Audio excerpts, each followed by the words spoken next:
Sebelum saya memulai perkenalan diri, ada sedikit pantun nih Bu.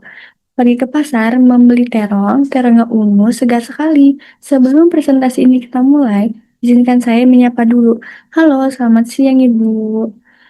Oke, yang saya hormati Ibu Novia Angela, SPD MPD. Perkenalkan nama saya Horaza Feni Jasmine, NIM 2025-03-011125. Pada kesempatan kali ini saya akan mempresentasikan materi yang berjudul Surat Menyurat. Saya harap presentasi ini memberikan gambaran yang jelas mengenai materi yang saya bahas. Apa itu surat? Surat itu dibagi menjadi 5. Yang pertama itu ada sarana komunikasi tertulis. Sarana komunikasi tertulis itu jika kalau kita menyampaikan pesan atau informasi ke orang lain, tapi nggak secara langsung, itu bisa lewat surat. Oke, yang kedua itu ada jenis informasi. Isinya juga macam-macam, ada pemberitahuan, pernyataan, atau laporan. Yang ketiga itu ada syarat surat efektif. Bahasanya harus gampang dicerna, jangan bikin orang mikir 2 kali. Yang keempat itu ada lugas, langsung pada inti permasalahan. Yang kelima itu ada umum. Umum itu hindari bahasa daerah atau bahasa gaul biar tetap formal dan bisa dipahami semua orang. Oke, selanjutnya ada fungsi surat. Fungsi surat itu dibagi menjadi 4. Yang pertama itu ada wakil penulis. Wakil penulis itu ibaratnya wakilin kita ngomong, jadi nggak perlu capek-capek ketemu langsung. Tinggal kirim surat aja, pesan kita bakalan sampai.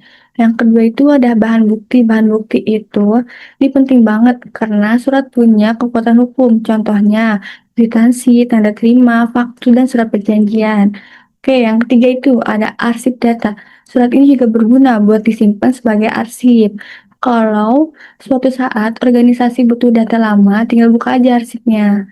Dan yang terakhir itu ada pedoman bertindak.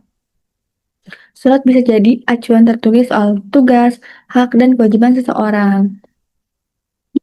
Selanjutnya itu ada bagian-bagian surat. Yang pertama itu rangkap surat. Isinya ada logo instansi jika ada, nama instansi yaitu huruf kapital, alamat instansi itu kapital awal kata, nomor telepon instansi, nomor faksimile jika ada, alamat email jika ada, dan ini sudah ada contoh penulisan kop surat yang benar. Oke, yang kedua itu ada nomor surat. Ini fungsinya buat memudahkan administrasi. Jadi, ketahuan surat itu keluar ke berapa dari unit mana. Ditulis lengkap kata nomor, diikuti titik 2, dan nggak pakai spasi di antara kodenya. Yang ketiga itu ada tanggal surat. Tanggal surat ini penting banget karena jadi acuan buat surat-surat berikutnya. Biasanya ditulis di bawah kop surat atau bisa juga di atas tanda tangan bareng nama kota. Oke, yang keempat itu ada lampiran surat. Lampiran surat itu buat ngasih tahu ada berapa dokumen tambahan yang disertai. Kata lampiran ditulis lengkap, terus diikuti di titik 2. Oke, yang kelima itu ada perihal surat. Perihal surat ini semacam judul singkat. Isinya surat, ditulis kata hal, diikuti titik 2. Keenam itu ada alamat tujuan. Jangan diawali kata kepada dan kata dari. Juga nggak dipakai buat nulis di pengirim. Terus diawali pakai yang terhormat tanpa titik atau YTH pakai titik. Yang ketiga itu gelar akademis atau jabatan tidak perlu didahului Bapak atau Ibu. Yang keempat itu ada kata jalan, itu nggak boleh disingkat ya. Jadi alamat ditulis dengan detail dan jelas. Dan terakhir itu ada kata di tempat, tidak tepat ganti dengan kata konkret, misalnya di Jakarta. Dan sini sudah ada contoh penulisan yang benar dan penulisan yang salah. Yang ketujuh, itu ada salam pembuka. Ini tanda format dari si penulis, huruf kapital di awal, terus di akhir koma. Contohnya, dengan hormat atau salam sejahtera.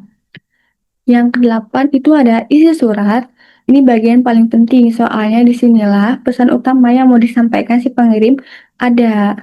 Oke, yang kesembilan itu ada penutup dan salam penutup. Oke. Contohnya itu, dengan demikian surat ini kami sampaikan atas perhatian dan kerjasama yang baik. Kami ucapkan terima kasih. Terus salam penutupnya biasanya pakai hormat kami. Oke, ini ada 2 bagian terakhir. Yang ke-10 itu tanda tangan. Tanda tangan itu yang ngesahin suratnya, jadi harus ditandatangani sama orang yang bertanggung jawab atas isi surat tersebut. Kalau orangnya lagi berhalangan, bisa diwakili sama orang lain yang punya wewenang. Yang ke-11 atau yang terakhir itu tembusan. Tembusan ini fungsinya buat ngasih tahu si penerima kalau surat yang sama juga dikirim ke pihak lain yang perlu tahu isi suratnya.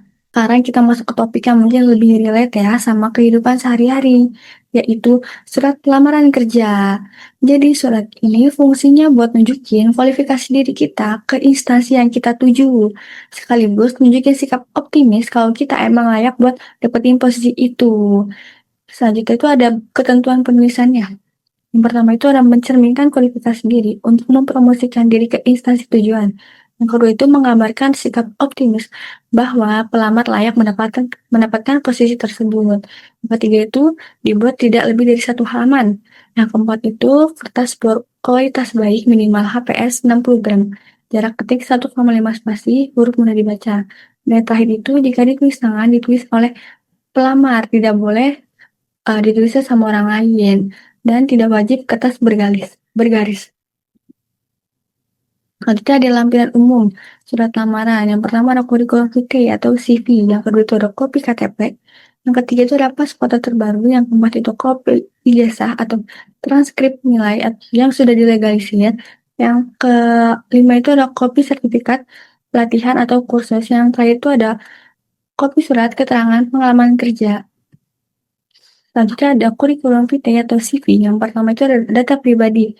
Isinya nama, tempat tanggal lahir, jenis kelamin, status, jati diri, alamat secukupnya, disesuaikan sama kebutuhan. Yang kedua itu ada data pendidikan.